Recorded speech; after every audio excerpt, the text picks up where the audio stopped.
దేశం మొత్తంలో నరేంద్ర మోడీ గారు చాలా మంది పథకాలు తీసుకొచ్చినాక రాష్ట్ర ప్రభుత్వంలో ఆ పథకాలు అమలవ్వడం లేదు. దాంతోపాటు బ్యాంక్స్కి వెళ్ళినా సరే ఆ లోన్స్ ఇవ్వడానికి వ్యతిరేకత వస్తుంది. ఇప్పుడు ఒక అభివృద్ధి లేనందువల్ల వాడు ప్రశ్నిస్తాడు. 100% ప్రశ్నిస్తే రాజ్యం అని అణిచివేస్తాడు.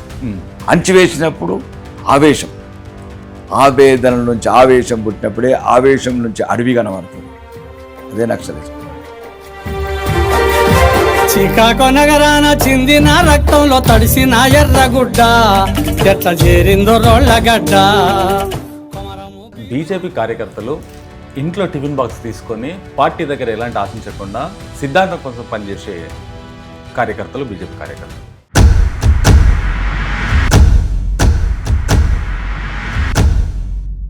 కేసులు పడేటప్పటికీ మోడీ గారిని కలవడం, అమిత్ షాని కలవడము, ఇటు రాహుల్ గాంధీని ముద్దు పెట్టుకోవడము, ఇటు వచ్చి రాష్ట్ర ప్రభుత్వం ఎంత చేయడము.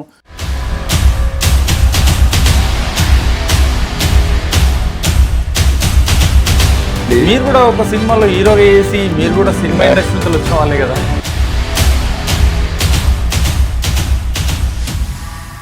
రెండోది వాళ్ళకి మంత అఖ్యాదన ఉందంటే వాళ్ళకే, ఈ తెలంగాణ మీద. మాకు కాదని చెప్తున్నా, బహిరంగ చెప్తున్నా. నేను ఒక్కనే నాకు భలే బాధ అనిపిస్తుంది ఆ నిరుద్యోగులను చూస్తే. ఎందుకు చచ్చారు పోరాళ్ళు, ఈ కొడుకుల గురించి చచ్చిండ్రా అనిపిస్తుంది.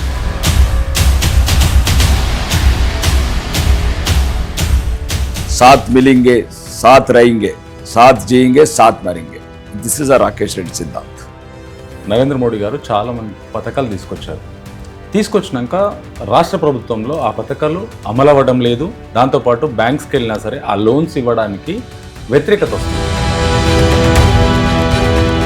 ప్రపంచం మొత్తం కాకుండా దేశంలో, భారతదేశంలో తీసుకుంటే ఏ రాజకీయ నాయకుడు 100 కోట్లకు తక్కువ ఉన్నది చెప్పండి సార్. 100 కోట్లు 1,00,000 కోట్లు ఉన్నాయి.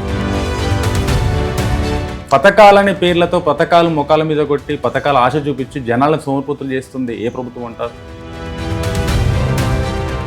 నేషనలే యాక్సెప్ట్ చేయలేదు అఫిలియేషన్ ఇవ్వలేని దానికి ఈ గద్దర్ అవార్డ్స్ పెట్టి గద్దర్ అవార్డ్స్ ఇవ్వడము ఎంతవరకు కరెక్ట్? గద్దర్ గారి పేరు మీద రాష్ట్రానికి గద్దర్ గారు ఏం చేశారు?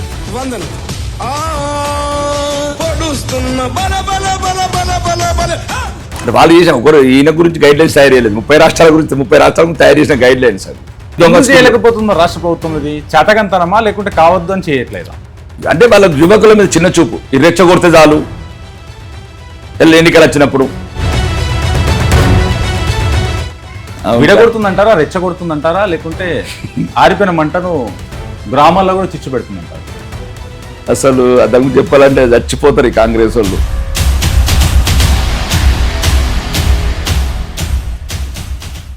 నమస్కారం సార్. నమస్తే సార్. బీజేపీ కార్యకర్తలు ఇంట్లో టిఫిన్ బాక్స్ తీసుకొని పార్టీ దగ్గర ఎలాంటి ఆశించకుండా సిద్ధాంతం కోసం పనిచేసే కార్యకర్తలు బీజేపీ కార్యకర్తలు. కానీ కార్యకర్తలకు ఇప్పటిదాకా 100% బీజేపీ యూటిలైజ్ చేసుకుంది, 100% న్యాయం జరుగుతుందంటారా? నో, అంటే కార్యకర్తలు ఏ పార్టీకైనా కార్యకర్తలే బలం.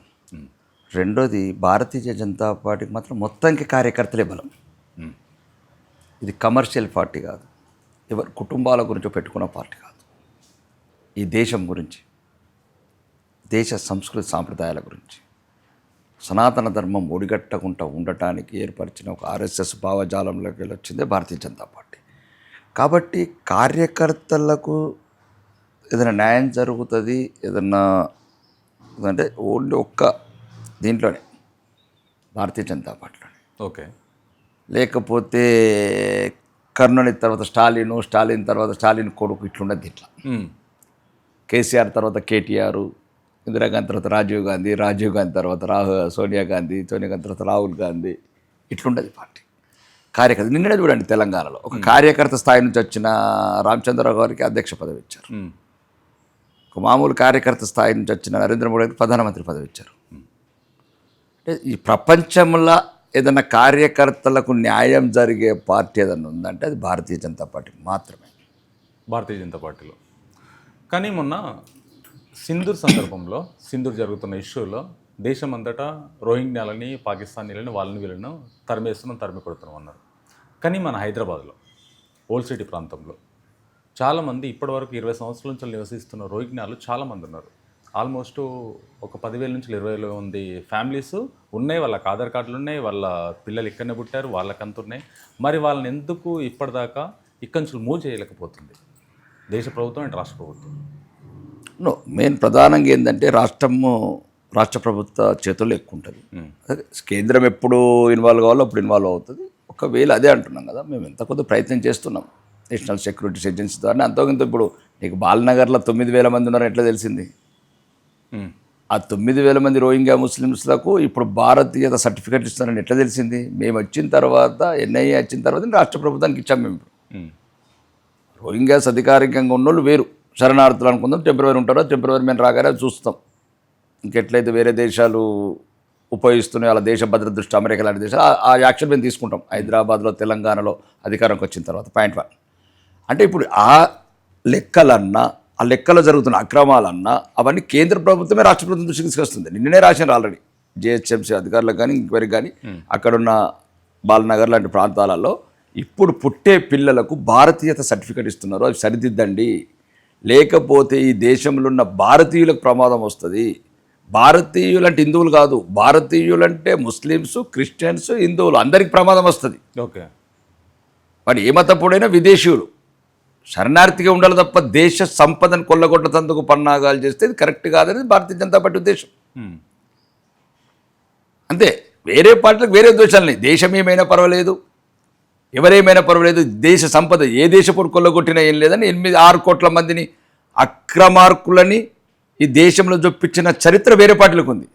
కానీ మేమేం చెప్తున్నాము, ఈ దేశ సంపద కావచ్చు, సహజ సంపదలు కావచ్చు, సహజ వనరులు కావచ్చు, ఈ దేశ పౌరులకు, భారతీయులకు మాత్రమే చెందాలి అనేది భారతీయ జనతా పార్టీ సిద్ధాంతం. కాబట్టి ఈరోజు భారతీయ జనతా పార్టీ కేంద్రంలో అధికారం వచ్చిన తర్వాత దేశవ్యాప్తంగా ఏమేమైతే ఇట్లాంటి రోహింగ్యాస్ కావచ్చు, బంగ్లాదేశ్ ముస్లిమ్స్ కావచ్చు, ఇంకా రకరకాల ఆక్రమణదారులు కావచ్చు, అందరి మీద ఒక లెక్క తీస్తున్నాం. దాన్ని సరైన వేదికల ద్వారా, సరైన ఇన్వెస్టిగేషన్ ద్వారా, ప్రభుత్వాల ద్వారా చలనం తీసుకొస్తున్నాం. కొన్ని కార్యక్రమాలు మొదలుపెట్టాము. అదే 65 ఏళ్ళలో అసలు మర్చిపోయిన వాళ్ళు 6 కోట్ల మంది వచ్చింది ఇప్పుడు కాదు. ఈ దేశం అంటే ఇష్టం లేని కుటుంబం, ఈ దేశం అంటే అధికారం ఒకటే, మా కుటుంబమే అనుభవించాలనే కుటుంబం ఉన్నప్పుడు జరిగిన పరిణామాలను సరిదిద్దుతున్నాం ఇప్పుడు. సార్, ఇప్పుడు దేశం మొత్తంలో నరేంద్ర మోడీ గారు చాలామంది పథకాలు తీసుకొచ్చినాక రాష్ట్ర ప్రభుత్వంలో ఆ పథకాలు అమలు అవ్వడం లేదు. దాంతోపాటు బ్యాంక్స్కి వెళ్ళినా సరే ఆ లోన్స్ ఇవ్వడానికి వ్యతిరేకత వస్తుంది. అంటే దేశ ప్రభుత్వం అంటే రాష్ట్ర ప్రభుత్వానికి గౌరవం లేదా, కావాలని చేస్తున్నారు? ఒకటండి, ఇప్పుడు వాళ్ళ వ్యక్తిగత పాపులారిటీ గురించి ప్రజలని సోమరిపోతులు చేసేదానికి, అనర్హులకు అప్పనంగా పేదవాళ్ళకి ఎందాల్సిన, పేదవాళ్ళ మీద తలలను తాకట్టు పెట్టి తెచ్చిన అప్పులు ఉన్న వాళ్ళకి ఇవ్వటం అనేది ఇప్పుడున్న ప్రభుత్వ లక్ష్యం. ఓకే, ప్రజలు బహిరంగంగా అందరు చెప్పలేకపోవచ్చు. తీసుకొచ్చిన అప్పు ఎవరు? ఇప్పుడు నువ్వు పోయిన సంవత్సరం, ఒక సంవత్సరం లోపల కాంగ్రెస్ ప్రభుత్వం, ఇక్కడున్న రాష్ట్ర ప్రభుత్వం 1,58,000 కోట్ల అప్పు తీసుకొచ్చింది. ఒక మామూలు సిటీ అవుట్స్కట్లు ఉన్న పాకలల్లా, గుడిసెలల్లో చింపిరి జుట్టుతో, చిరిగిన బట్టలతో ఉన్న బిడ్డలకు కూడా అప్పు ఉన్న దాంట్లో ఉంది. ఇది గమనించాలి సమాజం. చదువుకున్న వాళ్ళు, మేధావులు అనుకున్న వాళ్ళు మొత్తానికి వదిలేశారు ఈ దేశాన్ని, ఈ రాష్ట్రాన్ని. ఎవరి మీద అప్పు తీసుకొస్తారు, ఎందుకు వస్తారు, ఇది ఎవరికి వస్తారు? మీరు ఉన్న వాళ్ళకి ఎందుకు వస్తున్నారు ఈ లేనిపోని పథకాలు పెట్టి? ఇది అడిగేవాళ్ళు లేరు సమాజంలో. చదువుకున్న మేధావులు అంటున్నారు, మేమే మొత్తం అన్ని చర్చలు చేస్తున్నారు, డిబేట్లు ఉంటున్నారు, మీటింగ్లు పెడుతున్నారు తప్ప రాజకీయ నాయకులకు కనీస అవగాహన లేకుండా ఎవడి వ్యక్తిగత స్వార్థంకు వాడి పేరు ఉండాలా, వాడి బొమ్మ ఉండాలనుకుంటా పథకాలు పెట్టి, నేను అదే చెప్తున్నా కదా. ఇప్పుడు 1,58,000 కోట్ల అప్పు తెచ్చినప్పుడు ఎక్కడైతే గుడిసెలల్లున్న పేద పిల్లల మీద కూడా మీరు అప్పు తెస్తున్నారు, వాళ్ళకేమి ఇస్తున్నారు? వాళ్ళకి కనీసమైన గూడిస్తున్నారా, విద్య ఇస్తున్నారా, వైద్యం ఇస్తున్నారా? లేదు. ఇవన్నీ ఇచ్చిన తర్వాత యువకులకు ఉపాధి చూపిస్తున్నారా, ఉద్యోగాలు ఇస్తున్నారా? లేదే. ఎటువంటి నైతిక విలువలు లేని వాళ్ళు, ప్రజల పట్ల ప్రేమ లేని నాయకులు రాజ్యం వెళ్తున్నారు కాబట్టి సమస్య వచ్చింది. కాబట్టి దీన్ని ఎక్కడో సరిదిద్దాలి రాష్ట్ర ప్రభుత్వం. అదే నీకు సరైన పథకాలు ఇస్తే ఇప్పుడు కేంద్ర ప్రభుత్వం నరేంద్ర మోడీ గారు ఉన్నారు. ఇప్పుడు సుమారు ఈ దేశంలో 65 ఏళ్ళు పరిపాలించిన పార్టీ కాకుండా సుమారు 52 కోట్ల మందికి అకౌంట్స్ లేవు. ఇప్పటికి కూడా చాలా మందికి అకౌంట్ అది కొద్దిగా ఇప్పుడు మేము వచ్చిన తర్వాత 52 కోట్ల మందికి అకౌంట్స్ ఓపెన్ చేసి జన్ధన్ ఖాతాలు వాళ్ళకి ఏదైతే కేంద్ర ప్రభుత్వ పథకాలు ఉన్నాయో డైరెక్ట్ ఆన్లైన్లో చేయడం వల్ల ఈరోజు సుమారు 14 లక్షల కోట్లు సేవ్ అయింది. ఎందుకంటే డైరెక్ట్ వాటి లింక్ చేసినాము, ఆన్లైన్ ఆధార్ కార్డు వాడి వాటి ఏదైతే ఐడి ఓటర్ ఐడో లింక్ చేసినాం. లేకపోతే ఇంతకుముందు ఈ మాన్యువల్ ఉన్నప్పుడు ఒక్కడి పేరు మీద వాడే 10 సార్లు తీసుకునేవాడు. ఒక ఏదైనా ప్రభుత్వ పథకాన్ని కావచ్చు, ప్రభుత్వ స్కీమ్ కాదు, ఇది ఆటోమేటిక్గా మేము ఒక ఎలక్ట్రానిక్ సిస్టమ్ చేసుట్లా, ఈ కంప్యూటరైజ్ చేసుట్లా, ఈ బ్యాంకుని లింకప్ చేసుట్లా, డైరెక్ట్ పెన్షన్ ఉంది డైరెక్ట్ అకౌంట్లోకి వెళ్ళిపోతుంది, రైస్ ఉంది, ఇట్లా ఫర్ ఎగ్జాంపుల్స్ గవర్నమెంట్ స్కీమ్. దీనివల్ల భారతదేశం మొత్తంలో ఈరోజు సుమారు 14 లక్షల కోట్లు సేవ్ చేసినాం. సార్ ఇప్పుడు 14 కోట్ల డబ్బును సేవ్ చేశారు, ఇంకా చాలా సేవ్ చేశారు, బాగానే ఉంది. కానీ దేశ ప్రభుత్వం ప్రతి పౌరుని పైన ఈరోజు బతకాలంటే ఏదైనా కొనాలంటే కొనలేని సిచ్యువేషన్ తీసుకొచ్చింది. ఎలా అంటే ట్యాక్స్ అని, జిఎస్టీ అని, భారానికి మించింది ట్యాక్సులు జిఎస్టీలు ఉన్నాయి. ఈరోజు ఇంత భారం పెట్టడము, ఇంత ప్రెజరైజ్ చేయడము, ఇంత ఒత్తిడి చేయడము కేంద్ర ప్రభుత్వానికి ఎంతవరకు కరెక్ట్? ఇది కరెక్టే. మీరు గమనించాల్సింది ఏంటంటే ఈ 140 కోట్ల జనాభాలో 2% ట్యాక్స్ కడుతున్నారు. 2% ట్యాక్స్ కడుతున్నారు అంటే నేను కొనే వాటర్ బాటిల్ పైన నేను తినే నేను చెప్పింది ఏంటంటే ఫస్ట్ ఏ ప్రపంచంలో ఇంత దరిద్రమైన వ్యవస్థ ఎక్కడది? 2 పెడితే 98 మందిని, సుమారు 8 కోట్ల పాన్ కార్డ్స్ ఉంటే 5.5 కోట్లు జీరో ఫైలింగ్. పాన్ కార్డు ఉన్నా సబ్మిట్ చేయకున్నా సరే అసలు పాన్ కార్డ్స్ పక్కన పెట్టుకోండి, ట్యాక్స్ల గురించి చెప్తున్నా మీకు. అంటే నేనేం చెప్తున్నానంటే ఈ దేశంలో ఏదైతే ఈ స్వతంత్రం నుంచి వచ్చిన పార్టీ ఏదైతే ఉందో ఈ దేశాన్ని మొత్తానికి భ్రష్టు పట్టించారు. ఓకే, దాని మామూలు వైరస్ కాదు అది. ఒక 70 ఏళ్ళు ఈ దేశాన్ని పట్టి పీడించిన ఒక రుగ్మతలను ఈరోజు సరిదిద్దామంటే ఒక్క రోజులో అయ్యే పని కాదు. మీరు గమనించాల్సింది ఏంటంటే అదే చెప్తున్నారు, 140 కోట్ల మందిలో 2 కోట్ల మంది ట్యాక్స్ కడుతున్నారు, 138 కోట్ల మంది వాళ్ళ మీద పడి తింటున్నారు. సార్ ట్యాక్స్ డైరెక్ట్ కట్టడం వేరు, ఇండైరెక్ట్ కట్టడం. నేను షాప్లోకి వచ్చిన నా అబ్బాయి షాప్లోకి వెళ్ళి కూల్ డ్రింక్ బాటిల్ కొన్నా, చిప్స్ ప్యాకెట్ కొన్నా, జిఎస్టీ కట్టినట్టే దాంట్లో నాది 0.0001% ఉంది, దాంట్లో ట్యాక్స్ ఉంది, కట్టినట్టే కదా. అదే చెప్తున్నాను. అంటే డైరెక్ట్ ట్యాక్స్ వేరు, ఇండైరెక్ట్ ట్యాక్స్ వేరు. ఇండైరెక్ట్ ట్యాక్స్లు కూడా రోడ్డు మీద ఇప్పుడు ఇక్కడ కంటోన్మెంట్ ఉంది, 1000 అరటి పండ్ల బండ్లు ఉన్నాయి, ఏ జిఎస్టీ కట్టట్లేదే.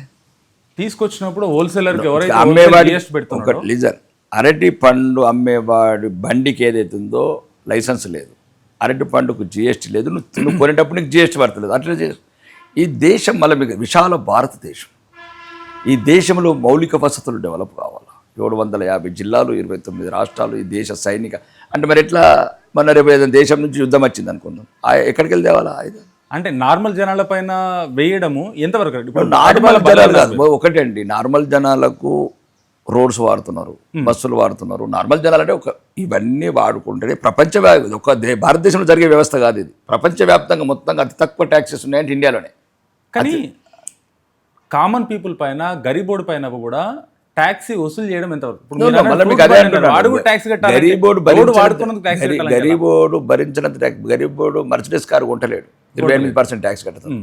5%, 0% ట్యాక్సులు పేదలకు సంబంధించిన వస్తువులు ఏవైతున్నాయో, కొన్ని దినుసులు కావచ్చు, నిత్యావసర వస్తువులు కావచ్చు, పేదవాళ్ళు వరకు మాక్సిమం 5% లోపల ఉంది ట్యాక్స్. 5% కూడా వాళ్ళు ఎందుకు కట్టాలి? సామాన్య పౌరుడు బతకడానికే కష్టంగా ఉన్న రోజుల్లో అది అలా అయిపోతే నువ్వు మొత్తం వ్యవస్థ ఇంకా నువ్వు రన్ చేయలేవు. వాడికి కావాల్సిన మౌలిక వసతులు ఇవ్వలేవు, వాడికి కావాల్సిన రోడ్ ఇవ్వలేవు, వాడికి కావాల్సిన పవర్ ఇవ్వలేవు, వాడికి కావాల్సిన విద్య ఇవ్వలేవు, వాడికి కావాల్సిన వైద్యం ఇవ్వలేవు.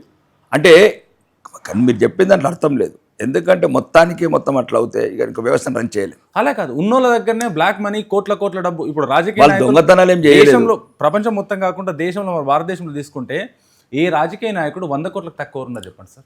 100 కోట్లు కాదు, 1,00,000 కోట్లు ఉన్నాయి. అది మేము మాట్లాడలేదు. ఇప్పుడు ఒకటి ఏంటంటే ఈ వ్యవస్థలు ఇప్పుడు ఉదాహరణకు ఫర్ ఎగ్జాంపుల్ ఉంది, ఒక రాష్ట్ర నాయకుడు దళితుడిని ముఖ్యమంత్రి చేస్తున్నాడు. ఫర్ ఎగ్జాంపుల్ ఈ తెలంగాణ రాష్ట్రం, మన తెలంగాణ రాష్ట్రం దళితుడిని ముఖ్యమంత్రి చేస్తున్నాడు కేసీఆర్ గారు. తర్వాత ఎలక్షన్ రాగానే నేనే గద్దె మీద కూర్చున్నాడు, పాయింట్ 1. తర్వాత 2018 వచ్చే వరకల్లా అంటే దళితుడిని ముఖ్యమంత్రి చేస్తున్నాడు, దళితులకు 3 ఎకరాల భూమి ఇస్తున్నాడు. ఒక ఎగ్జాంపుల్ చెప్తున్నాను, ఏదో ఇది పక్కదో పట్టించడం కాదు చర్చను. 2018 వచ్చే వరకు ఒక దళిత బంధు అనే స్కీమ్ పెట్టిండు. ఆ హుజరాబాద్ ఎలక్షన్ వచ్చిన సంథింగ్ దళిత బంధు స్కీమ్. మళ్ళీ దళితులంతా పాలాభిషేకం చేయడం మొదలుపెట్టారు. దళిత బంధువు అని చెప్పేటప్పటికి అంటే ఇట్లాంటి అమాయక జాతులు, దళితులు కావచ్చు, ఇంకా ఓసీలు కావచ్చు, ఓబీసీలు కావచ్చు, ఎవరైనా సరే ఒక అమాయక ప్రజలు ఉన్నది రాజకీయ నాయకులు ఆటలాడుతుంటారు. కానీ ఒక దేశంలో ఒక క్రమశిక్షణ గల అభివృద్ధి ప్రపంచంతో పోటీ పడాలా, అలా కాదు. ఇప్పుడు సుమారు ఫర్ ఎగ్జాంపుల్ లండన్ ఉంది, రష్యా ఉంది, 150 సంవత్సరాల కింద 6 అంతస్తుల కింద మెట్రో ఉంది. అవును, 6 అంతస్తుల కింద. అంటే మనం ఒక 150 సంవత్సరాలు 200 సంవత్సరాలు అనుకున్నాం. ఇప్పుడు చైనా లాంటి దేశాలలో 600 కిలోమీటర్ల స్పీడ్తో బుల్లెట్ రైలు వచ్చినాయి. ఇవన్నీ మనం అందిపుచ్చుకోవాలా. ఇప్పుడున్న యువత, భవిష్యత్ తరాలు ఈ సౌకర్యాలు పొందాలి. ఇన్ని సౌకర్యాలు రాకపోవడానికి, ఇదంతా వెనకబడ్డానికి, ఇన్ని సంవత్సరాలు వెనకబడ్డానికి కారణం ఏ ప్రభుత్వం ఉంటారు? ప్రభుత్వాలే తప్పేది. ఇప్పుడు ఎన్నిసార్లు విమర్శిస్తాం ప్రభుత్వాలని? ఎన్నిసార్లు విమర్శిస్తాం? నేను 10 నిమిషాలని 4 సార్లు విమర్శించాను. ఎంతగానో విమర్శిస్తాం ఇక. కానీ నేనేమంటున్నాను, సరిదిద్దుకొని ఇక ముందుకెళ్ళాలి. ఇప్పుడు ఓకే, అయితే గతం తెలియాలని చెప్పడం తప్ప గతాన్ని ద్వేషించడం కాదు. గతం తెలియాలి ప్రజలకు, ఇప్పుడున్న యువతకు, ఇప్పుడున్న జనరేషన్స్కి తెలియాలని చెప్తున్నాం. ఫర్ ఎగ్జాంపుల్ సింపుల్గా చెప్తున్నాను, ఒక 15 ఏళ్ళ కింద 2014 కన్నా ముందు, నరేంద్ర మోడీ గారు రాకముందు ట్రైన్లన్నీ కంపు కొట్టేటి, బాత్రూమ్ క్లీన్ ఉండేది కాదు. ఇప్పుడు వందే భారత్ ట్రైన్ అని తీసుకొచ్చాం. అంటే 139% ఆక్యుపెన్సీ అంటే అర్థం చేసుకోండి. 139% అంటే 100 కూర్చున్నది 139 కూర్చోండి. అంటే మేము దిగుతాము ఎక్కడము స్టేషన్, అంత డిమాండ్ ఉంది. అంటే సామాన్యుడు మధ్యతరగతులు ఏం కోరుకుంటారు? ఒక 10 రూపాయలు ఎక్కువైనా పర్వాలేదు, మాకు కొద్దిగా శుభ్రంగా ఉండి, కొద్దిగా సౌకర్యంగా ఉండి ప్రయాణం చేస్తే బాగుండి అని కోరుకుంటాడు. ఈరోజు ఇప్పుడు 2-3 గంటలలో మన గుంటూరు వెళ్ళిపోతున్నారు. ఇంతకుముందు 8 గంటలలో కంపు, వాసన, బాత్రూంలో కోలేము, దిగలేము, సావలేము, బతకలేము. అంటే అట్లాంటి వ్యవస్థను కొద్దిగా మారుస్తున్నాం. సుమారు తెలంగాణకి 5 వందే భారత్ ట్రైన్లు ఇచ్చాం. ఇప్పుడు ఒకసారి మీరు బేగంపేట రైల్వే స్టేషన్ వెళ్ళంటే ఒక మధ్యతరగతి వెళ్ళే వసతులన్నీ దేశవ్యాప్తంగా, అంటే బుల్లెట్ ట్రైన్ కూడా అవుతుంది. అంటే రోడ్స్ కూడా చూడండి. ఈరోజు మీరు చూస్తే ఒకటి మీరట్, ఢిల్లీ టు మీరట్ 18 లైన్లు. ప్రపంచంలో ఎక్కడ లేదు ఇది. ప్రపంచంలోనే అమెరికా, లండన్, ఆస్ట్రేలియా, అభివృద్ధి చెందిన యూరోప్ ఎక్కడ లేదు. ఓన్లీ ఢిల్లీ టు మీరట్ 18 లైన్ల రైలు.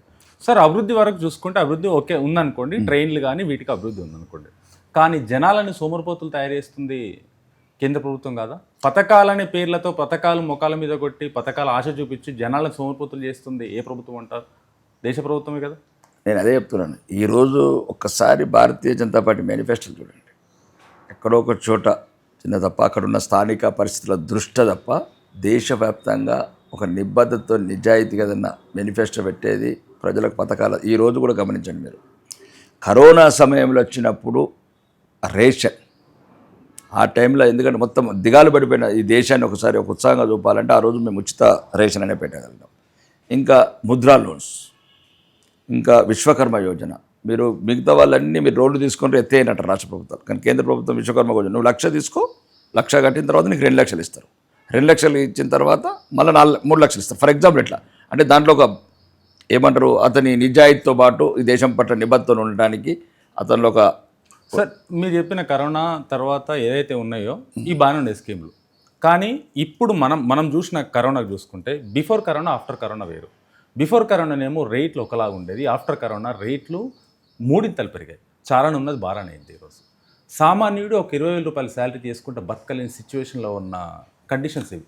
ఇంత పెరగడానికి కారణం కేంద్రంలో మీరు కావాలంటే 2020 మార్చి 20 కన్నా ముందు వచ్చిన కరోనా కన్నా రేట్లు చూడండి, ఇప్పుడు రేట్లు చూడండి. ఏదైతే 65 నుంచి ఇది ఒక రకంగా ఏంటంటే ఒక స్లోప్లో పెరుగుతుంది. ఈరోజు మీరు 20,000 రూపాయల సాలరీ ఉంది మీకు ఛానల్లో, నెక్స్ట్ ఇయర్ 25,000 ఇవ్వాలి. కానీ సడన్గా చారణ భారణ ఏం పెరగలేదు. అప్పుడు ఇప్పటికి నిత్యావసర వస్తువులు ఈ ప్రపంచంలో ఎక్కడ లేవు. ఇప్పటికి కూడా 83 కోట్ల మందికి రేషన్ ఫ్రీ. 83 కోట్ల మందికి చిన్న చిన్న దేశాలు ఇవ్వడం వేరు. ఏదో చీలి బీలి కాలి అనుకుంటా చిన్న చిన్న దేశాలు ఉన్నాయి, ఆఫ్రికా లాంటి దేశాల్లో వాడు ఇవ్వడం వేరు. 83 కోట్ల మందికి నిరంతరము రేషన్ ఇస్తుంది. కానీ రేషన్ ఎంతమంది జనాలు తింటారు సార్? మన తెలంగాణలో చూస్తున్నాం 83%. 83 కోట్ల మంది తింటున్నారు. 83 కోట్లు తీసుకున్న వాళ్ళకి అందరు తింటున్నారు. ఒకటి అదే మనము కరెక్ట్గా షాప్లో కొంటున్న బియ్యం లాంటివి కాకుండా కొద్దిగా ఎడమకూడున్న అలాంటి బియ్యం ఇచ్చినా తినే అవకాశం ఉంటుంది. కానీ షాప్లో ఉన్న అలాంటి బియ్యం లేకుండా తౌడు, సద్దు ఇవన్నీ ఉన్న బియ్యాన్ని తిననంటే మనము తినలేము, వాళ్ళు తినలేరు. అంత హీనమైన బియ్యాన్ని ఇవ్వడం కారణం మీరు ఇంకా 20 ఏళ్ళ కింద ఉన్నట్లున్నారు. లేదు కరెంట్ నేను ఏమంటున్నా అంటే మీకు ఒకసారి రేషన్ షాప్కి వెళ్తా, రేషన్ షాప్ బియ్యం ఎమ్మెల్యేగా చెప్తున్నా. నేను బియ్యం షాప్లోకి వెళ్ళాను, నేను వెళ్ళాను. చాలా మటుకు మండలాలలో విలేజ్లో షాపులు చెక్ చేశాను. మా ఇంట్లో ఉన్నట్లు ఉన్నాయి.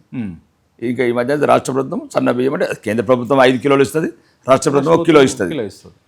80% సబ్సిడీ వీళ్ళది ఉంటుంది, 20% వీళ్ళది ఉంటుంది. మొత్తానికి మీరు చూడండి, మన ఇంట్లో ఉన్నట్లు సన్న బియ్యం. ఒక్కసారి అంటే ఒక్కొక్క రాష్ట్రం, ఇప్పుడు కేరళలో మీరు తినమంటే సన్న బియ్యం తినలేరండి, దొడ్డు బియ్యం తింటారు. వాడు అక్కడ పంజాబ్ హర్యానాకైతే గోధుమ. ఈ దేశం ఒక విభిన్న సంస్కృతుల దేశం. అక్కడ ఎందుకు ఇప్పుడు ఒక్కొక్కడు అంటాడు సన్నాసాడికి ఏం మాట్లాడాలో తెలియదు. వేరే రాష్ట్రాలు ఎందుకు ఇస్తలేరు అంటారు. వేరే రాష్ట్రాలు తినరా, వేరే రాష్ట్రాలు తినరు సన్న బియ్యం. వాడు గోధుమతో రొట్టెలు తింటారు, గేవుకా రొట్టె అని అంటారు. అంతేనా కాదా? అంటే తేలకుండా నోటికి వచ్చింది మాట్లాడతారు. మా రాష్ట్రంలో సన్న బియ్యం ఇస్తున్నాం, మా రాష్ట్రంలో అంటే ఇప్పుడు కేరళకు పోతే సన్న బియ్యం తీయడాడు. వాడికి దొడ్డు బియ్యం కావాలా, దంపుడు బియ్యం కావాలా? రాజస్థాన్ పోతే అంటే నేను అనేది ఒక్కొక్క, ఇప్పుడు బాటి అంటారు మహారాష్ట్ర, ఇట్లాగా పిండి ముద్దలు ఉంటాయి. ఇది దేశమే విభిన్న సంస్కృతుల సమ్మేళనం ఇది ఈ దేశం. కాబట్టి ఎవరి ఫుడ్ అలవాట్లు వాళ్ళకుంటే ఈరోజు ఈ దేశంలో ఇవన్నీ బాగానే ఉన్నాయి. కానీ ఇప్పుడు వచ్చిందల్లా రాజకీయ వ్యవస్థలో నిబద్ధత లేకపోవటము, అవినీతి. ఈ అవినీతి అరికట్టనంత వరకు మీరు చెప్పిన సమస్యలు ఇంకా 1000 సంవత్సరాలు అట్లే ఉంటాయి.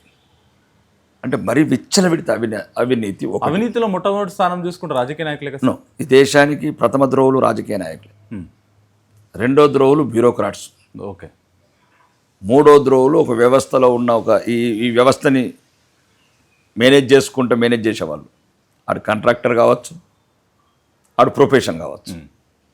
ఈ దేశం బహిరంగంగా ఒప్పుకుంటున్నాను కదా. ఇప్పుడు మేమే ప్రధాన దోషులం రాజకీయ నాయకులు. ఈరోజు నక్సలిజం పెరగడానికి మేమే కారణం, ఇవన్నిటికి మేమే కారణం. అంటే ఎందుకంటే ఆలోచనలన్నీ ఒక విశాల దృక్పథం లేని నాయకత్వం అయిపోయింది. ఒకప్పుడు స్వాతంత్రం గురించి పోరాడి సమాజం పట్ల ఒక అర్ధత, ఒక ప్రేమ ఉన్న నాయకత్వం లేదు. ఔటర్ రింగ్ రోడ్ పక్కన ఏం సంపాదించుకుందాం, రీజనల్ రింగ్ పోకుండా ఏం ప్రాపర్టీస్ కొంతమంది రాజకీయ నాయకులు ఉన్నప్పుడు పేదలకు ఏం న్యాయం జరుగుతుంది? ఒకసారి ఎమ్మెల్యే అయితే జీవితాంతం తరాలు కూర్చుని తినేంత డబ్బు సంపాదించుకునే రోజులు ఇవి. ప్రతి రాజకీయ నాయకుని దగ్గర అంతే ఉంది కదా. అందరని కాదు అంటే ఓకే, నేను అనేది ఫస్ట్ ఆస్తులు వేరు, ఆలోచన వేరు. నేను అదే ప్రతిసారి అసెంబ్లీలో మాట్లాడేది, బయట మాట్లాడేది కూడా అదే. మీరు బతక నేర్చిన తెలంగాణ హైదరాబాద్ని వదిలిపెట్టి తడబడుతున్న తెలంగాణ పల్లెలలో ఉంది, గ్రామీణ తెలంగాణ. దాన్ని పట్టించుకుందామని నేను అంటున్నా. గ్రామీణ ప్రాంతాలలో మౌలిక వసతులు అంటే పేదలకు ఇల్లు కావచ్చు, విద్య కావచ్చు, చిన్న సబ్ హెల్త్ సెంటర్స్ కావచ్చు, గ్రామ పంచాయతీ కావచ్చు, రోడ్లు కావచ్చు, డ్రైనేజ్ కావచ్చు, పచ్చదనం కావచ్చు, స్ట్రీట్ లైట్, ఇవేం లేవు. సార్ మీరు అసెంబ్లీలో ఉన్నప్పుడు లేవనెత్తిన పాయింట్స్, స్కూళ్ళ గురించి, విద్యార్థుల గురించి, మధ్యాహ్న పథక భోజనం గురించి మీరు ఎన్నిసార్లు ప్రతిసారి లేవనెత్తినప్పుడు ఇదే అంశం లేవనెత్తుతారు, దీని మీద గట్టిగా పోరాడతారు. రాష్ట్ర ప్రభుత్వం దీన్ని ఎంతవరకు అమలు చేసింది? ఏమన్నా మీ నియోజకవర్గంలో ఎంతన్నా కొద్దిగానన్నా అమలు అయ్యిందా? ₹1 కూడా వేయలే. మరి మీరు అసెంబ్లీలో దేనికి పోరాడి ఎమ్మెల్యే దేనికి సార్? మీరు మళ్ళీ అదే చెప్తున్నాను కదా, రాజకీయ నాయకత్వ వ్యవస్థ రాజ్యాంగబద్ధంగా ఎన్నికై రాజ్యాంగ విరోధులకు తిరోధకాలు ఇచ్చి వాళ్ళ స్వార్థపూరిత రాజకీయాలకు ఇప్పుడున్న అంటే ఎవరైతే దక్షిణ తెలంగాణ ఫర్ ఎగ్జాంపుల్ అంటే సీనియర్ మంత్రులంతా మంత్రి ఉన్నదంతా వాళ్ళే దోసుకపోతున్నారు. నేను అడిగేది ఏంటంటే సమన్యాయం చేయండి, 33 జిల్లాలకు సమన్యాయం చేయండి. అన్ని చోట్ల పేదలు ఆదిలాబాదులు ఉన్నారు, అక్కడ ఉన్నారు, ఇక్కడ ఉన్నారు, మొత్తంలో ఉన్నారు. ఎక్కడైనా మీ మంత్రిత్వ శాఖలు ఉన్న దగ్గర ఒక 10% ఎక్కువ తీసుకెళ్ళండి. కానీ మొత్తం తీసుకెళ్తే బహిరంగంగా అడిగాను అసెంబ్లీలో కూడా. మీరు 1000 కోట్లు తీసుకుపోయి మాకు ₹1 కోటి ఇవ్వడమే. మళ్ళీ ఈ పేదరికం సర్దు మరుగుతానేమో వాళ్ళకి. ఇప్పుడు ఇంతకుముందన్న ఇప్పుడు ఒక అభివృద్ధి లేనందువల్ల వాడు ప్రశ్నిస్తాడు. 100% ప్రశ్నిస్తే రాజ్యం అని అణిచివేస్తుంది. అణిచివేసినప్పుడు ఆవేశం, ఆవేదన నుంచి ఆవేశం పుట్టినప్పుడే ఆవేశం నుంచి అడవి కనబడుతుంది. అదే నక్సలిజం. ఇది ఎక్కడ మొదలవుతుంది? మా దగ్గర. రాజకీయ నాయకుడు ఆలోచన లేనందువల్ల, స్వార్థపూరిత రాజకీయాలు, అవినీతి రాజకీయాలు చేయడం వల్ల కనీస వసతులు లేని గ్రామాలల్లో మనము జూబ్లీహిల్స్, బంజారాహిల్స్ లాంటి విల్లాలల్లో వండుకుంటూ వాళ్ళని కనీసం 2 పడుకొని రూములు లేకుండా చేస్తున్నాం. లేదు ఆ పిల్లల స్కూళ్ళల్లో కనీస వసతులు ఉండలేవు. మన పిల్లలు ఇంటర్నేషనల్ స్కూల్లో చదువుకుంటున్నారు. కనీస వసతులు ఇస్తే ఆ యువత ఈ దేశానికి ఉపయోగపడతారు. వాడికి విద్య లేదు, వైద్యం లేదు, ఉపాధి లేదు. సార్ మీరే అంటున్నారు ఇప్పుడు గరిబోళ్ళని ఇంకా అనగదొక్కుతున్నారు రాజకీయ నాయకులు అని చెప్పేసి. అవును. సార్ దీనివల్లనే జరుగుతున్నప్పుడు ఏదో తెలిసి తెలియక నక్సలిజంలోకి పోయో ఏదో జరిగో చేశారు. వాళ్ళు కొంతమంది ఎడ్యుకేటెడ్స్ ఉన్నారు, కొంతమంది అన్ఎడ్యుకేటెడ్స్ ఉన్నారు. గ్రామీణంలో మాలుమున గ్రామాల్లో ఉన్న అడవిలో ఉన్న వీళ్ళే నక్సల్స్గా మారే అవకాశం ఎక్కువ ఉంది, మారారు. సరే వాళ్ళని శాంతి చర్చలకు పిలిచి చేయొచ్చు కదా. ఇప్పుడు మారణ హోమం జరిపించడము, కర్రెగుట్టలో ఇంత హోమాన్ని సృష్టించడం ఎంతవరకు కరెక్ట్? ఇది కేంద్ర ప్రభుత్వం చేస్తుంది కదా. ఇక్కడ మీరు గమనించాల్సింది naxalism is one of the point. ఎందుకంటే 60 ఏళ్ళ కింద నక్సలిజం అప్పుడున్న పరిస్థితులు వేరు. ఇప్పుడు దాంట్లో కూడా చాలా అవకతవకలు. అప్పుడు నక్సలిజం ఉండడం వల్లనే మార్పులు వచ్చాయి. నేను మార్పులు కాదు, అక్కడ ఉన్న పరిస్థితులు అట్లుండే. పరిస్థితి మరీ దారుణంగా ఉండేది. నిమ్న వర్గాలు, బలహీన వర్గాల పరిస్థితి మరీ దారుణంగా ఉండేది కొన్ని పల్లెల్లో. మేము కూడా అక్కడ పల్లెల్లో పెట్టాం. మేము ఇనుపబూట్ల చప్పుళ్ళు ఎన్కౌంటర్ల మధ్యన మేల్కొనే వాళ్ళం మేము రోజు. కాబట్టి అప్పుడున్న ఒక సుమారు 1965 మా తెలంగాణకు వచ్చింది. 67 జైత్యాల జైత్రయాత్ర ఆ టైంలో వచ్చింది. మేము ఇంకా అప్పుడు పుట్టలేదు. ఆ టైంలో ఉన్న పరిస్థితులు వేరు కాబట్టి కొద్దిగా ఆధునిక భారతంలో చాలా 50-60 సంవత్సరాలు ఎంతో కొంత చాలా మార్పు వచ్చింది ప్రపంచీకరణలో. ఇది ఒకటే కాదు, టెక్నాలజీ కావచ్చు, సైంటిఫిక్ కావచ్చు, మెడికల్ కావచ్చు, అన్ని రంగాలల్లో.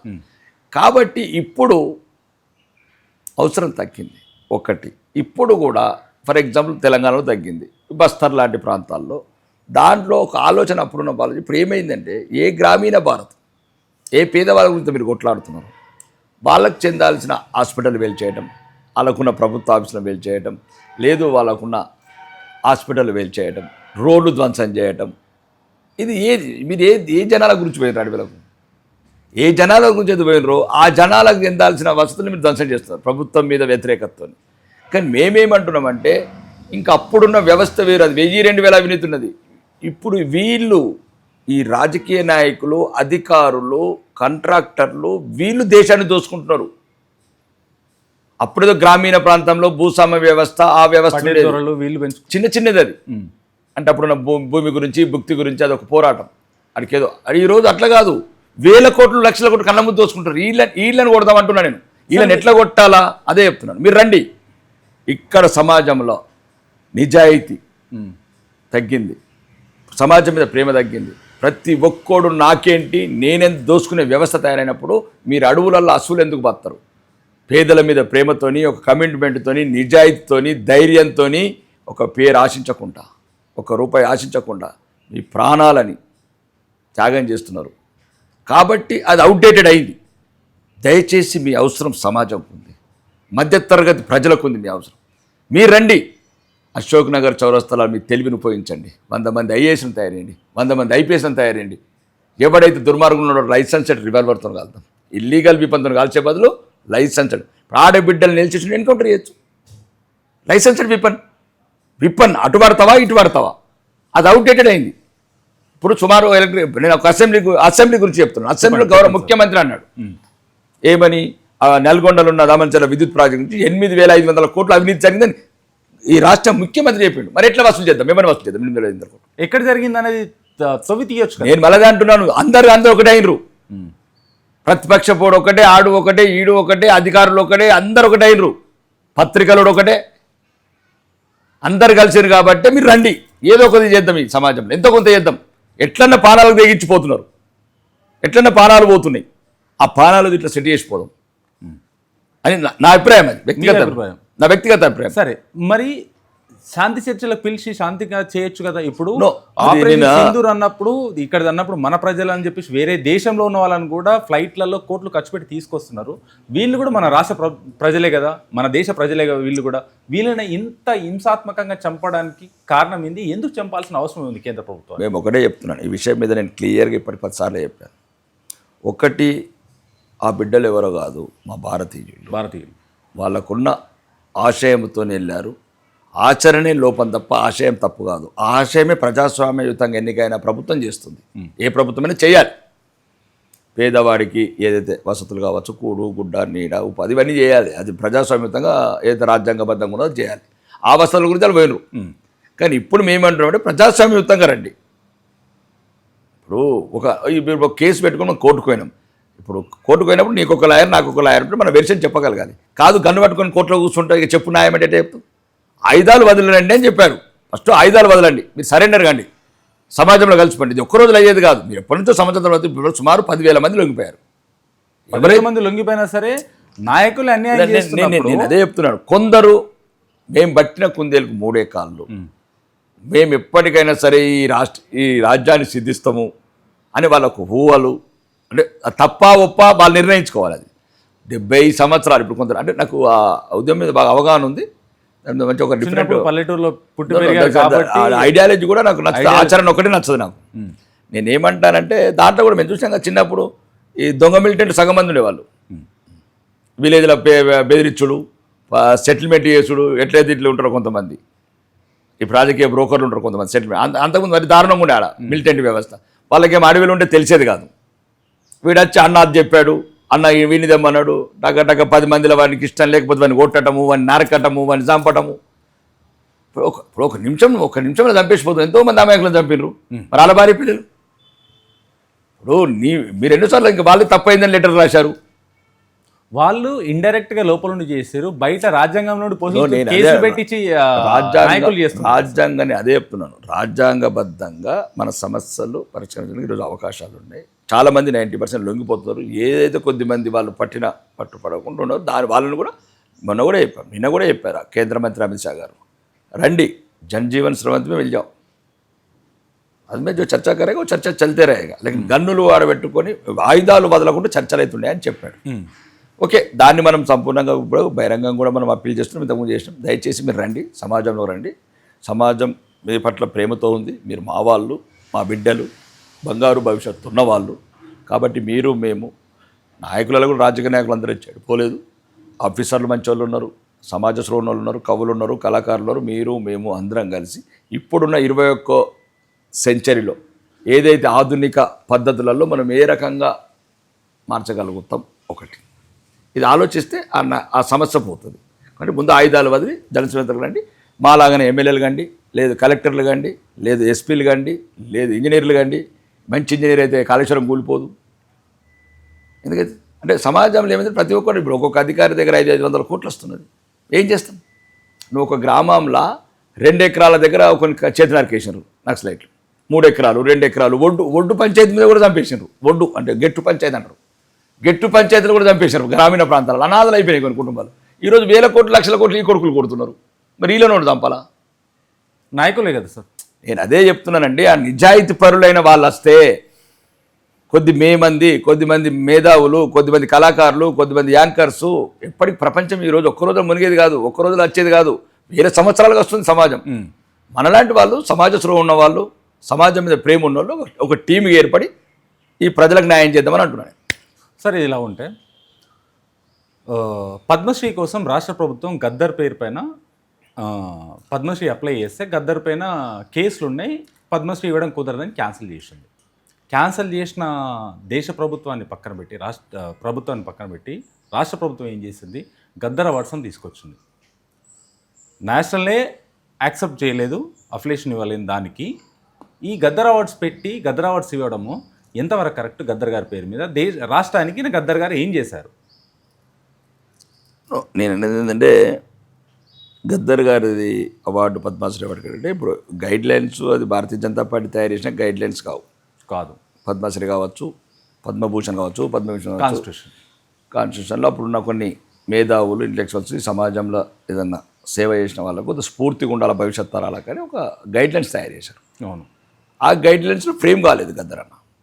అంటే వాళ్ళు చేసిన ఈయన గురించి గైడ్లైన్స్ తయారు చేయలేదు. 30 రాష్ట్రాల గురించి తయారు చేసిన గైడ్లైన్స్ అవి. దేశం గురించి తయారు చేసిన గైడ్లైన్స్ ఆయనకున్న కొన్ని ఆ సెక్షన్స్ ఏవైతున్నాయో అప్పుడు అతను గత జీవితంలో కొన్ని ఏదైతే ఉద్యమంలో పాల్గొంటాం కావచ్చు, ఉద్యమం సానుభూతి సెక్షన్లు ఆ సెక్షన్లో ఫ్రేమ్ కాదు అది అంతే. ఇంకా రెండోది గద్దరన్న అవార్డ్స్ ఇవ్వడం అనేది రాష్ట్ర ప్రభుత్వం నిర్ణయం. అది ఓకే. గద్దరన్న గతం ఏదైనా చివరిలో మాత్రం ప్రజాస్వామ్య వ్యవస్థలోకి వచ్చాడు. ఓకే, గతం ఏదైనా ప్రజాస్వామ్య వ్యవస్థలోకి వచ్చినా సరే ప్రజల కోసం చైతన్యపరచగలిగాను తప్ప ప్రజల కోసం పోరాడి ప్రజలకు న్యాయం చేసింది ఏముంది కదా? నేను ప్రజలకు అదే చెప్తున్నాను. న్యాయం చేసే వ్యవస్థ రాష్ట్ర ముఖ్యమంత్రి ఏం కాలేదైనా. ఒక కళాకారుడుగా గజ్జగట్టిండు, డప్పు కొట్టిండు, గొంగలేసిండు, తెలంగాణ వ్యాప్తంగా తిరిగిండు. తెలంగాణ ఎందుకు కావాలని ముందు వద్దన్న వ్యక్తి, మొట్టమొదటి వ్యక్తి మార్పు వస్తుంది. రకరకాలు ఉంటుంది మార్పు. చంద్రబాబు నాయుడు ముందు అద్దన్నాడు, తర్వాత నాకు 2 కళ్ళు అన్నాడు, తర్వాత చాలామంది అద్దన్నారు. కాంగ్రెస్ ప్రభుత్వం అన్నది మార్పు వచ్చింది. ఇప్పుడు నేను అతను అంటే నాకైతే వ్యక్తిగతంగా కూడా తెలుసు గద్దరన్న అంటే నీ భావజాలం విన్నాడు, కానీ అతను చివరి దశలో మాత్రం ఒక రియలైజ్ అయ్యాడు. ప్రజాస్వామ్య వ్యవస్థలో పోటీ చేస్తానని ఆ కేఏపీఎల్ పార్టీకి కూడా పోయిండు. ఆ లాస్ట్ మినిట్ ఏదో సంథింగ్ జరిగింది. మొత్తానికి మాత్రం ప్రజాస్వామ్యంతో దేవుని మొక్కడం మొదలుపెట్టాడు. చివరికి యాదాద్రి గుట్టకు ఆయన ఒక మార్పు వచ్చింది. కేసులు పడేటప్పటికి మోడీ గారిని కలవడం, అమిత్ షాని కలవడము, ఇటు రాహుల్ గాంధీని ముద్దు పెట్టుకోవడము, ఇటు వచ్చి రాష్ట్ర ప్రభుత్వం ఎంత చేయడము అంటే అంటే కొన్ని ఏదైనా ఈ తెలంగాణ సాధనలో గద్దరన్న గొంతు వల్ల వేలాది మంది ప్రభావితం చేయగలిగాడు. నో అది నేను చెప్తాను, నాకు గద్దర నుంచి మొత్తం తెలుసు. గుమ్మడి విట్టలు కన్వర్ట్ అయిన గుమ్మడి విట్టలుగా ఉన్న గద్దరన్న రూపాంతరం చెందడానికి సమాజంలో ఎన్నో అవమానాలు ఎదుర్కొన్నాడు.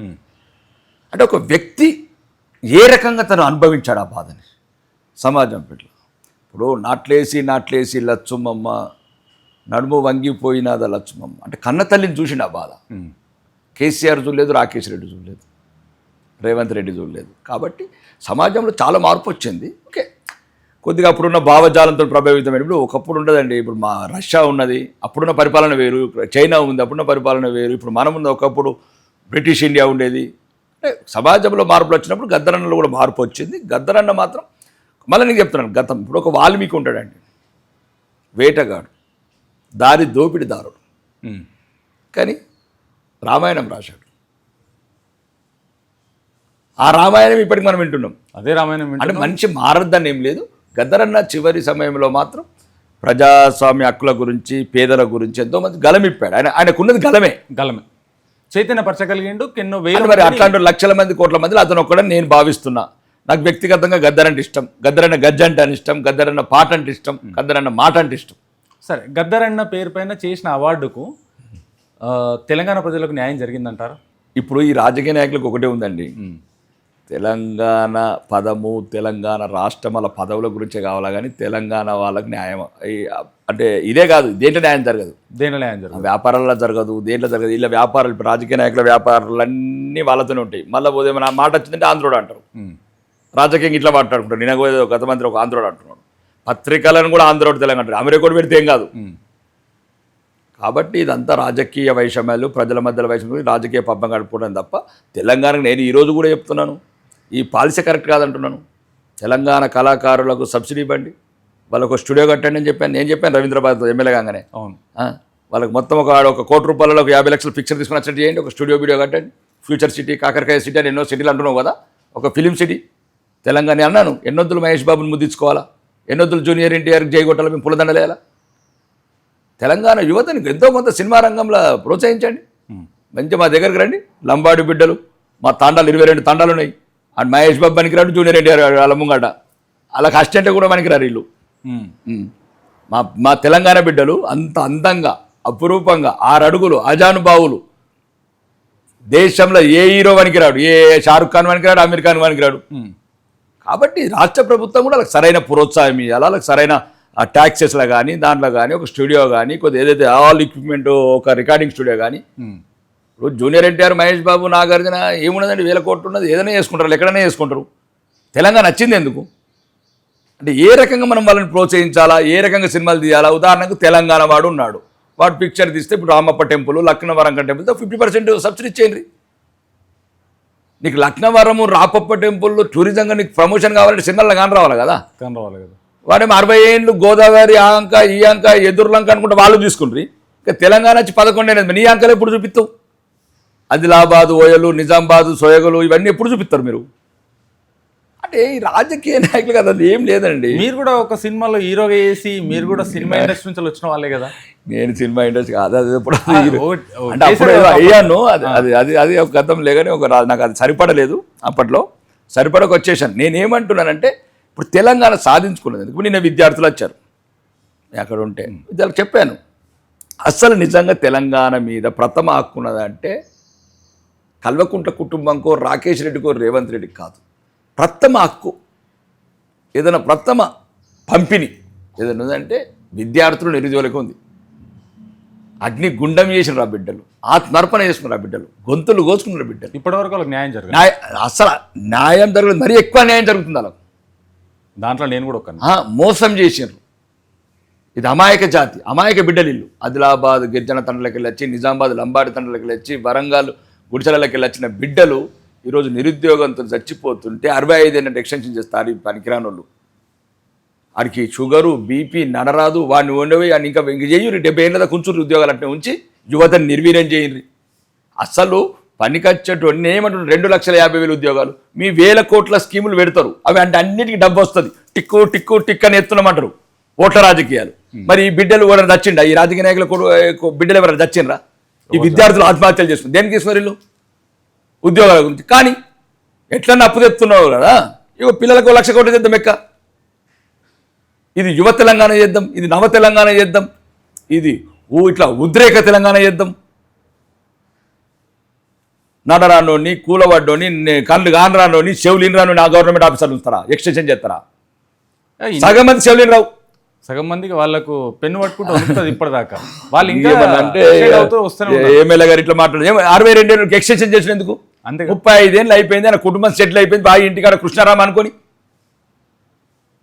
యువత అసలు ఈ తెలంగాణకు ఏదన్నా హక్కు ఉన్నదంటే తెలంగాణ మీద విద్యార్థి లోకానికి, నిరుద్యోగులకు మాత్రమే.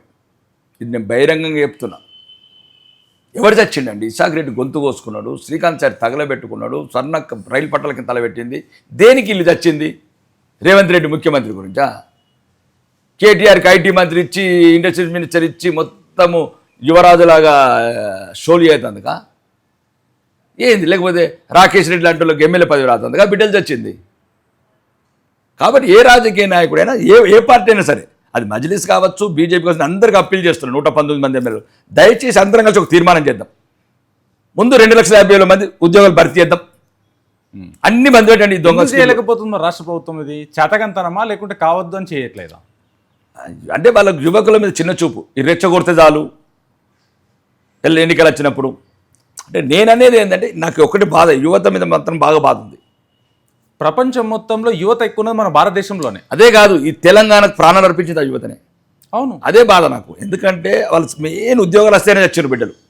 మేము చస్తే ఇంక మిగతా యువకులన్నా బాగుపడతారేమని ఆ నిరుద్యోగ నిశ్రోతం ఒక్కడికి కూడా లేదు సోయి.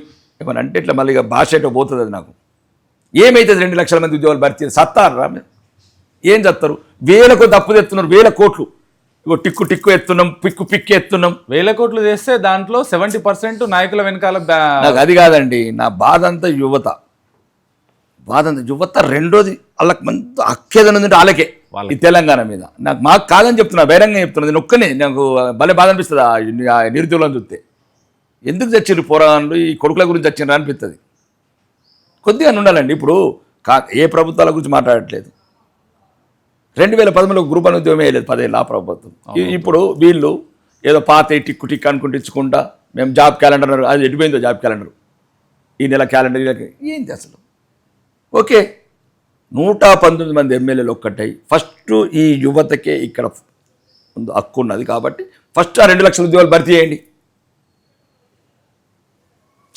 ఏమైతే డబ్బే కదా నీకు ఫైనాన్షియల్, అన్నిటికీ ఒప్పుకుని దీనికి ఒప్పుకోదుగా. ఒప్పుకోవాలి. 1,000 కోట్లు 20 కోట్లు తెచ్చినాము, 1,00,000 కోట్లు తెచ్చినాము, ఇటు వంచినాము, అటు వంచినాము, ఇటు వంచినాము, ఉన్నోడికి వంచినాము.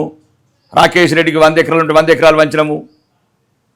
రాకేష్ రెడ్డి 80,000 కోట్లు ఉంటే రుణమాఫీ చేసినాము, రకరకాల స్కీమ్ చేసినాము. సరే ఓకే, రాష్ట్ర ప్రభుత్వం ఇది ఓకేనా? బాగా నో ఫస్ట్ ఇది చేసినాక అని చేయండి. సరే, ఇది చేసినాక అది చేద్దామని మీరు అసెంబ్లీలో లేదు 1,60,000 కోట్ల అప్పు ఉన్నది, ఇంకా 60,000 కోట్ల అప్పు. కానీ స్కూల్ పిల్లలకే అసలు యువత దాకా పక్క పెట్టండి సార్. చిన్నపిల్లల దగ్గరికి మీరు ఇన్నిసార్లు అసెంబ్లీలో కొట్లాడి మాట్లాడిన దానికి ఇప్పటిదాకా దిక్కు లేదు, దిమాలం లేదు మన రాష్ట్ర ప్రభుత్వంలో. అలాంటిది యువతకి చేస్తా నమ్మకం మీకుందా? ఏం చేస్తారు?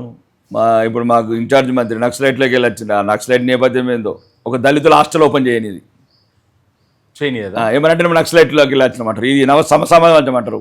సీతక్క నాకు ఇంతకుముందు ఇంటర్వ్యూలు అన్నా, నాకు అభిమాన నాయకులు ఎవరు ఉన్నారంటే అడుగుతాను. ఇంతకుముందు అడిగితే సీతక్క, మన తన పేరు ఖమ్మం ఎమ్మెల్యే ఉండే, కమ్యూనిస్టు అని చెప్పిన. అంటే ఈమెను కొద్దిగా కరోనా టైంలో ప్రజలకు నదులల్లో వంకలల్లో పోయి కొద్దిగా ఆదుకున్నది మంచి. ఈమె ఈరోజు నేను శాసనసభ్యులకు నిజామాబాద్ జిల్లా మంత్రి ఒక దళితుల హాస్టల్ పాపం పిల్లలు కూలిపోతాయని ఉంటే నేను శాంక్షన్ చేయించింది సంవత్సరం అంతా తిరిగి శాంక్షన్ చెప్తే ఓపెనింగ్ టైం దొరకలేదు. నేను కూడా 4 రోజులు సీతక్కతో అడవిలలో తిరిగి అవన్నీ అని చేసిండ్రు. మర్చిపోవాలి కదా స్ఫూర్తి మరి. అదే కంటిన్యూ అవ్వాలి కదా. ఆమె కూడా అట్లా అందుకే డైరెక్ట్ ఏం సమాజం అక్కడన్నా మీలాంటి వాళ్ళు కూడా ఈ కుళ్ళు రాజకీయాలకు అయిపోతే ఎట్లా నేను అన్నాను.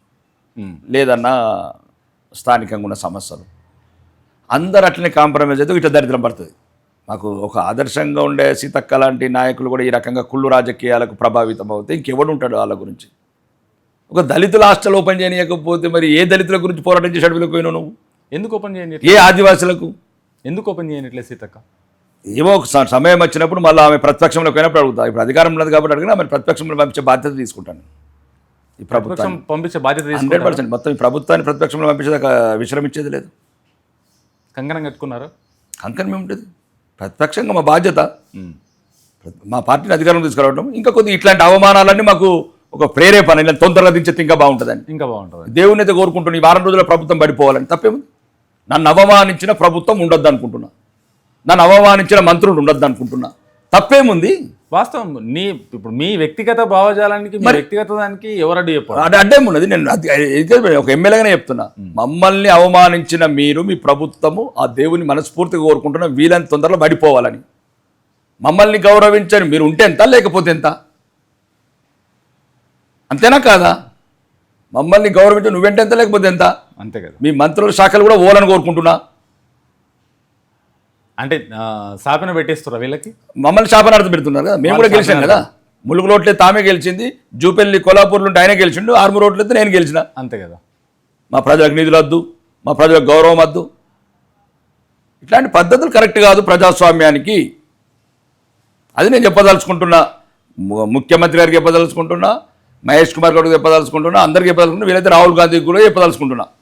సరే సార్, ఇది ఇలా ఉంటే అలాల్ సర్టిఫికేట్ ఉంది. మొన్న మహారాష్ట్రలో అలాల్ సర్టిఫికేట్ నుంచి అలాల్ సర్టిఫికేట్ మీద ఎందుకు తీసుకోవాలి, అలాల్ సర్టిఫికేట్ రాష్ట్ర ప్రభుత్వం కేంద్ర ప్రభుత్వం ఎందుకు ఆమోదు చేయాలని చెప్పేసి రాష్ట్ర ప్రభుత్వం ఒక సర్టిఫికేట్ని హిందూ సర్టిఫికేట్కి ఒక సర్టిఫికేట్ తీసుకొచ్చింది.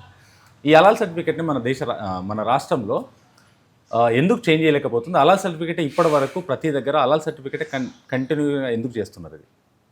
ఇది ఒక సింపుల్గా చెప్తానండి, ఒక సెకండ్లో చెప్తానండి. చెప్పండి.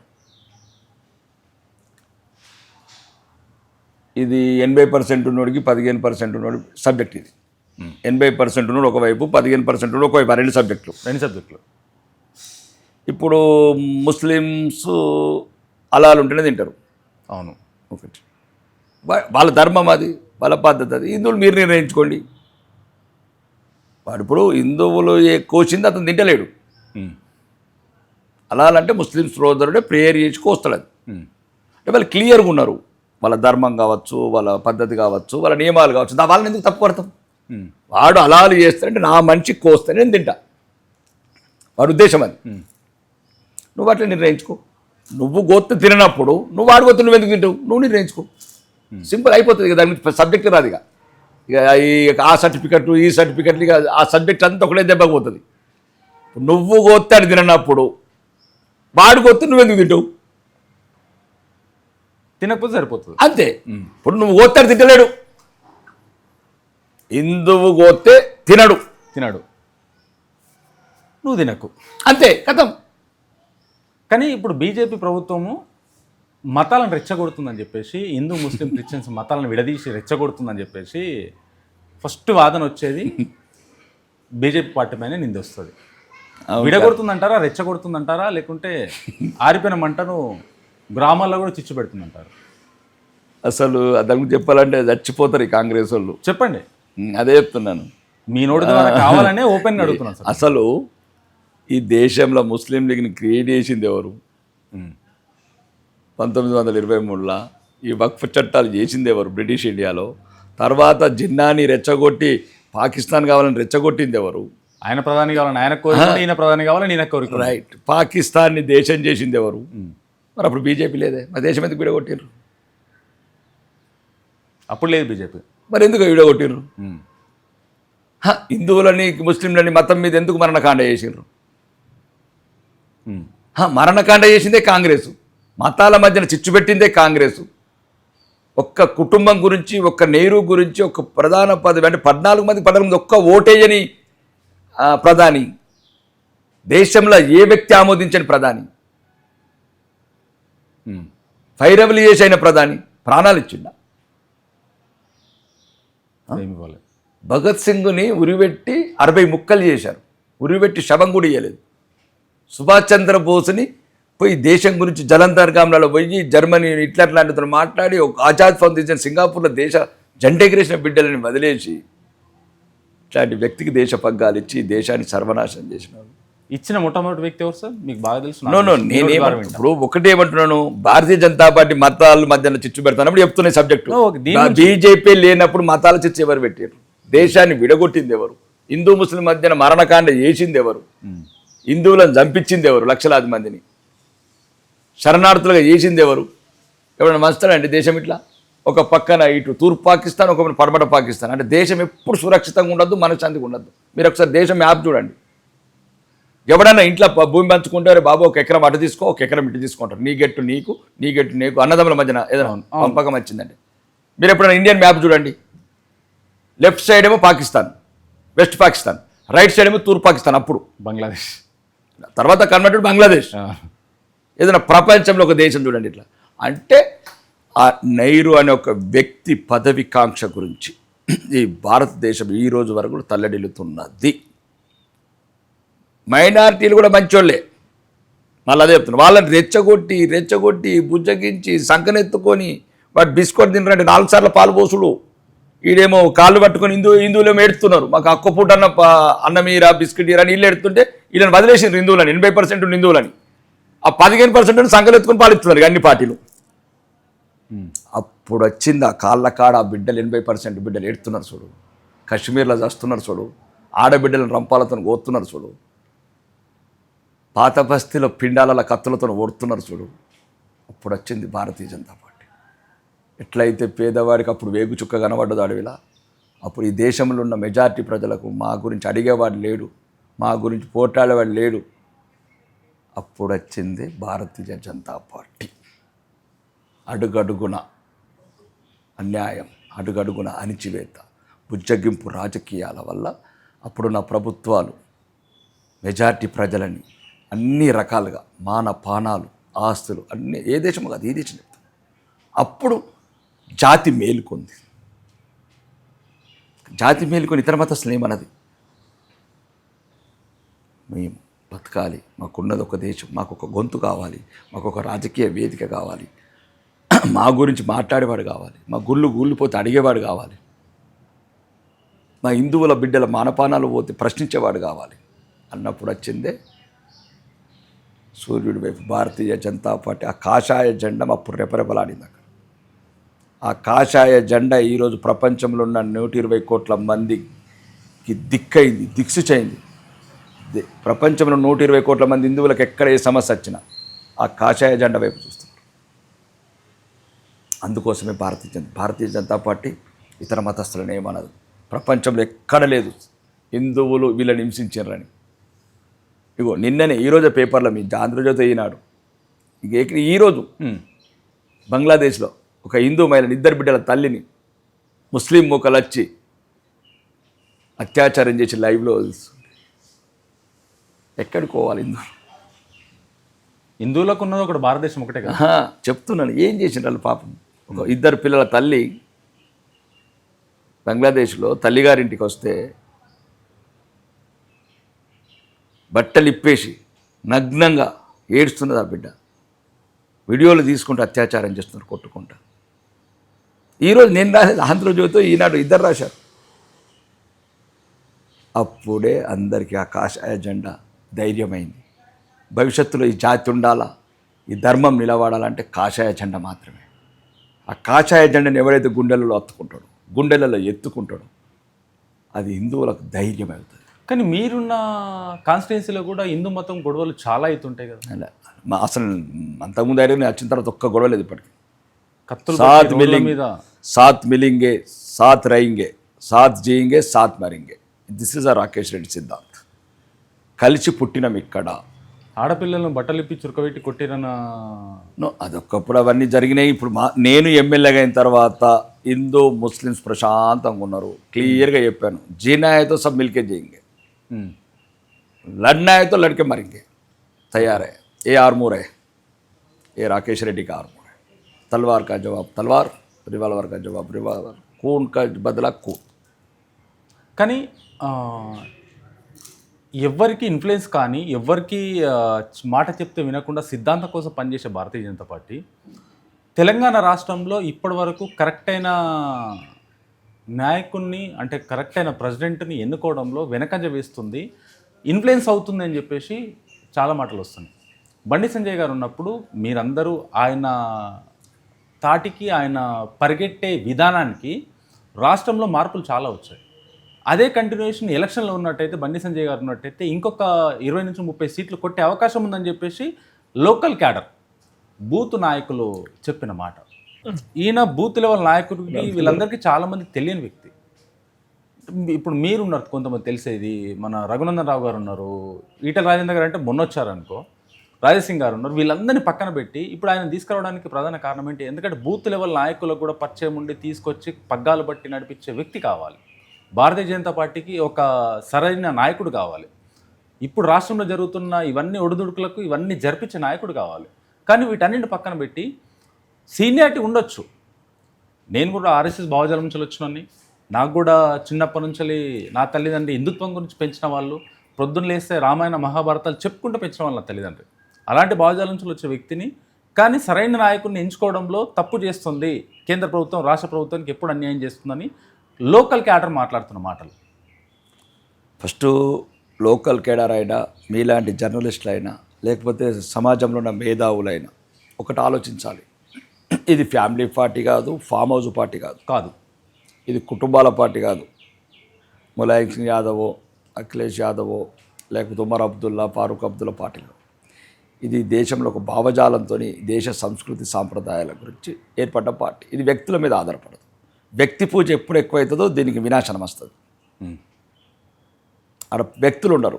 ఓకే, రామచంద్రరావు గారి ఎన్నికలు ఈ రోజున్న తెలంగాణ రాష్ట్ర వ్యాప్తంగా ఉన్న కార్యకర్తలు, నాయకులు, ప్రజలందరూ చాలా హ్యాపీగా ఉన్నారు. ఎందుకంటే ఆయన మీరు అన్నట్లు సార్, మీరు నాయకుల దగ్గర మీరు ఉంటారు, ప్రజల దగ్గర మేము, ప్రజలలో మేము కూడా ఉన్నాం కదా, మాతో నిత్యం సంప్రదింపులు చేసి సుమారు నేను రోజు 1500 మందితో కలుస్తుంటాను.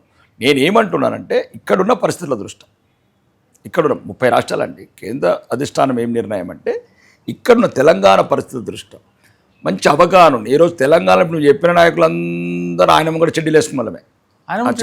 అంటే ఆయన ఏదో జైనే నాయకుడు. నేను ఏమంటున్నా, ఆయన ఖాళీగా కూర్చోలేదు, ఆయన నిరంతరం ఉద్యమాలు చేసి, భావజాల ఉద్యమాలు, వ్యక్తిగత ఉద్యమాలు కాదు. ఇప్పుడు రాకేష్ రెడ్డి ఇంటర్వ్యూలు ఇస్తే ఫేమ్ అయినట్టు కాదు, వాళ్ళు నిరంతరం ఒక భావజాలంతో పోయారు. ఈరోజు రాకేష్ రెడ్డి అంటే 1 ఇయర్లో ఫేమ్ అయిపోయాడు, మళ్ళీ 1 ఇయర్లో డీఫేమ్ అవుతాడు. ఇది వ్యక్తిగత ఇమేజ్. అవును, నేననేది రామచంద్రరావు గారికి ఉన్న ఒక ఈ తెలంగాణలో ఒక ప్రతి కార్యకర్తను గుర్తుపట్టే వ్యక్తి ఉన్నాడంటే రామచంద్రరావు గారే. ఎందుకంటే అతను ఏబీవీపీలో కావచ్చు సుమారు 83 వరకు, అక్కడి నుంచి 86 నుంచి బీజేవైఎం కావచ్చు, లేదు తర్వాత శాసనమండలి సభ్యుడు కావచ్చు, భారతీయ జనతా పార్టీ సీనియర్ నాయకుడు కావచ్చు, రకరకాల పదవులు ఈ 50 సంవత్సరాల నుంచి తన కెరీర్ని, తన కుటుంబాన్ని అన్నీ త్యాగం చేసి పార్టీకి నిస్వార్థంగా పని చేసిండు. ఆయన న్యాయవాద వృత్తి, కోట్ల ఫీజులు వచ్చేటి, ఆయన జడ్జి అయ్యేది కూడా వదులుకున్నాడు ఓన్లీ బీజేపీ గురించి. కాబట్టి అట్లాంటి భావజాలం ఉన్న వ్యక్తి. అంటే ప్రతి ఒక్కరు కత్తులు బట్టి యుద్ధం చేయలేరండి, వ్యూహాలు కూడా ఉంటాయి. చాణక్యుడు ఏం చేస్తేనే చంద్రగుప్తుడు మౌర్య సామ్రాజ్యం నిలబడ్డది. ఈరోజు ఆయన చాణక్యుడు. మా అలాంటి వాళ్ళు చాలామంది ఉన్నారు చంద్రగుప్తులు. మేము ఆయన మాకు తలవార్లు ఇస్తాడు, పోరాటం చేస్తాం. ఈరోజు నిజమైన మంచి నిర్ణయం జరిగింది తెలంగాణ పార్టీ కంటే, మంచి నిర్ణయం. ఒక చాణక్యుడు లాంటి, ఒక సౌహృదయుడు, ఒక మృదు స్వభావి, చూస్తేనే ఒక ముఖంలో ఒక కళ కనబడే వ్యక్తి రామచంద్రరావు గారు. రాష్ట్ర వ్యాప్తంగా ఉన్న 33 జిల్లాల మీద పట్టున్నవాడు, పరిచయాలు ఉన్నవాడు, కార్యకర్తల్ని కడుపులో దాచుకునేవాడు. ఇవన్నీ ఉండి ఈ దేశానికి, ధర్మానికి నిరంతరం 50 ఏళ్ళు పనిచేసినవాడు.